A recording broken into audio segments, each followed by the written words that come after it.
Hey, what's going on, guys? Mike Gastin here, and today we're going to talk about Escobar Inc. That's right, the company founded by international man of ill repute, Pablo, the drug dealer Escobar.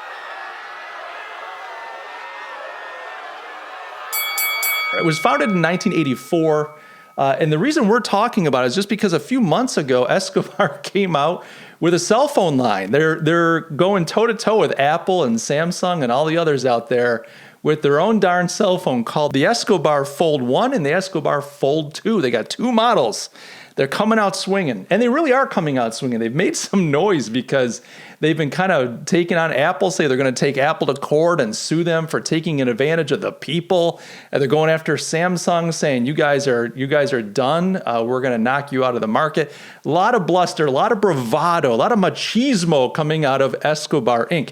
Let's back up a little bit. I want to not get into the specs of the phone. I want to talk about this from a business and a brand play. I want to explain to you what I think is going on here because, quite frankly, it's a little crazy. So Escobar Inc. was founded in 1984 by Pablo Escobar and his brother Roberto. They spun the company up supposedly to help launder some of the millions and millions they were making a week. I mean, they were making like hundreds of millions of dollars, supposedly like a day or a week. I don't remember the exact number, but it was nuts.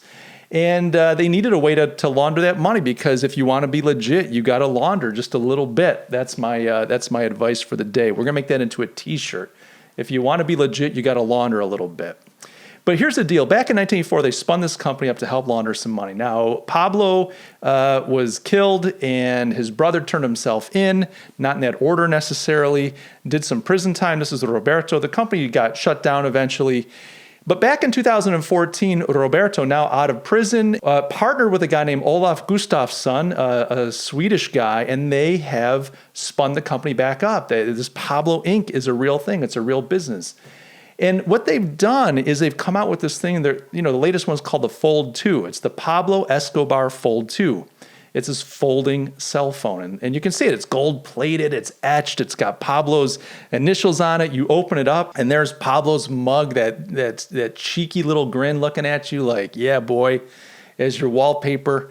But this is a legit thing. Now, the reason I'm bringing this up is because it made a little bit of buzz online over the last couple of months. Well-known channels have reviewed this phone. This is the Escobar Fold 2. And you can watch these guys if you want to get like the latest specs and et cetera. But let me just baseline it for you. Essentially what this Fold 2 is, it's a Samsung Galaxy Fold. That's all it is. They bought up a bunch of Samsung Galaxy Folds. They threw some gold-plated tape on it. They etched it, and they gave it their own wallpaper. They're just branding it, but they're coming out acting like this is their phone. We got the Fold 2, and it's crazy. If you go to their YouTube channel, they've got some really wacky commercials and promotional videos. They've got some. They've got some. So it's just too good. They've got some celebrities pumping and pimping the phone. I want to say the guy. Who's the guy? Is it Chris Hansen? Hey guys, Chris Hansen here of Hansen vs. Predators. And to catch a predator, I just wanted to tell you all that I've seen this amazing new smartphone called the Escobar Fold 2. It appears to be the best phone out right now.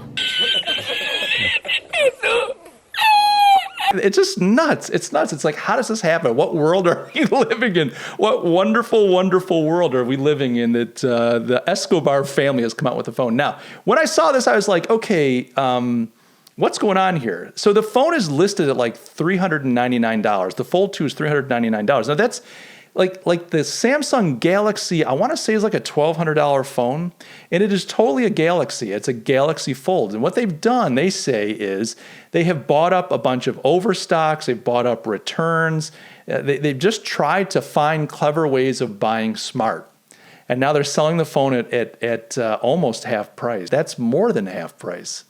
I don't know, dude. So the thing is, they are selling this thing ultra cheap. Now, I initially thought this is a publicity stunt. This is just a way for them to get visibility. Well, I'm like, well, why would they want publicity? Well, I thought maybe they're trying to rehab the Escobar name. Maybe they're trying to go legit.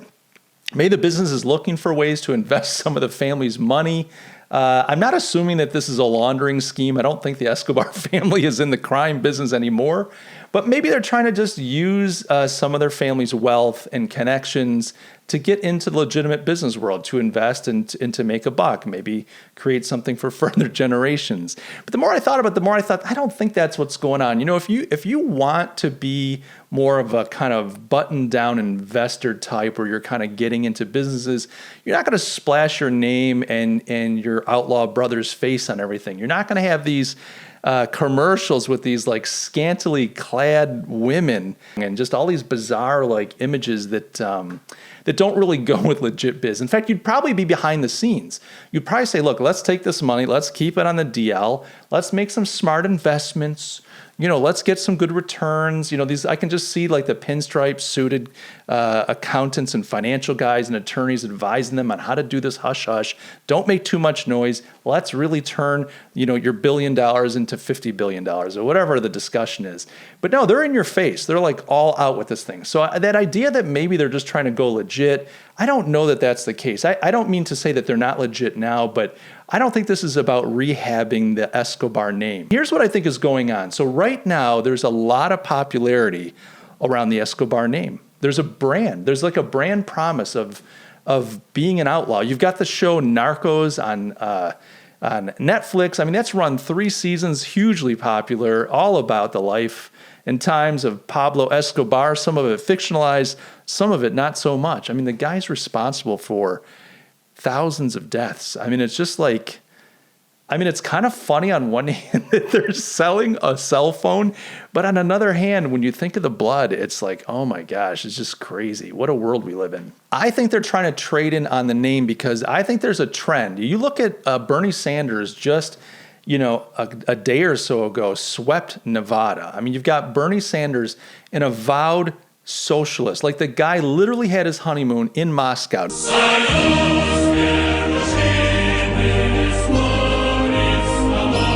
Where I'm going with this is to say you've got a guy in America, the land of the free, winning to run for president. I mean, it's just mind-blowing. The reason I bring that up is to say there's a whole, I think, story, a narrative that we are embracing, not just as a society, but as a world about the underdog.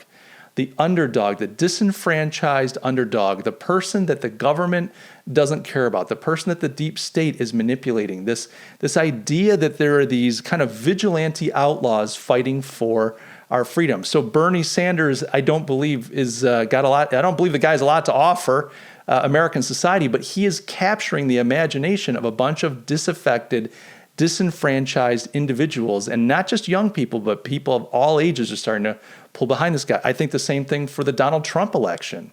You had President Obama, who was really kind of a corporatist. I mean, say what you want, liberal, progressive, et cetera, but he was really a systems guy. He was an establishment guy. Yes, he was trying to push the envelope a little bit.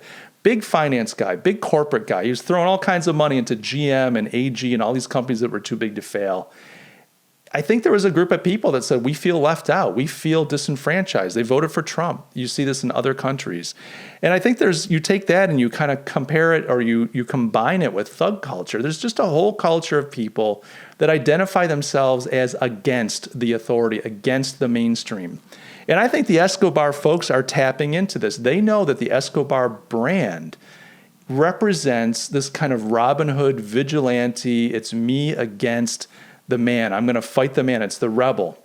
Now, if you think about and you know a little bit about the Escobar history, they dumped a lot of money into Medellin and the communities that they were operating out of. They were very big in trying to win the hearts and souls of the poor people in these villages that they encountered day to day. I think Pablo and his people tried very hard to be seen by the average person in Colombia as heroes, as good guys. They were building the schools, the hospitals, the soccer fields. They were the ones providing opportunities. But say what you want, when you're trying to feed your kids and there's a job or there's a new school where your kids can go to the escuela and learn to speak English and get an opportunity, maybe go to university in another country, I mean, that is transformative. And if your government can't seem to provide those things for you, but Pablo, the drug dealer, can, well, it's hard not to think of him as a hero.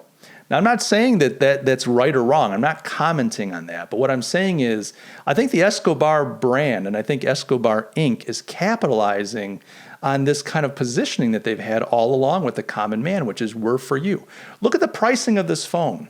Why not, if you're trying to like pimp the brand and get Escobar out there and be viewed as luxury, why not sell it for $1,200? Why not signal with your pricing that this is special, that that it's rare, that you can't get it? No, what they're doing is they're saying, we're fighting Apple. Apple and Samsung are taking advantage of the people. We're going to give the people great phones. That's why the Fold 2. So it's gaudy, it's beautiful, it's a status symbol, it's all blinged out. But on the other hand, it's very accessible. I mean, think about cell phones in this world. How many people are using cell phones? Everybody. You go to a third world or a developing nation, everybody's got a cell phone. Everybody's got a smartphone. They're buying with it.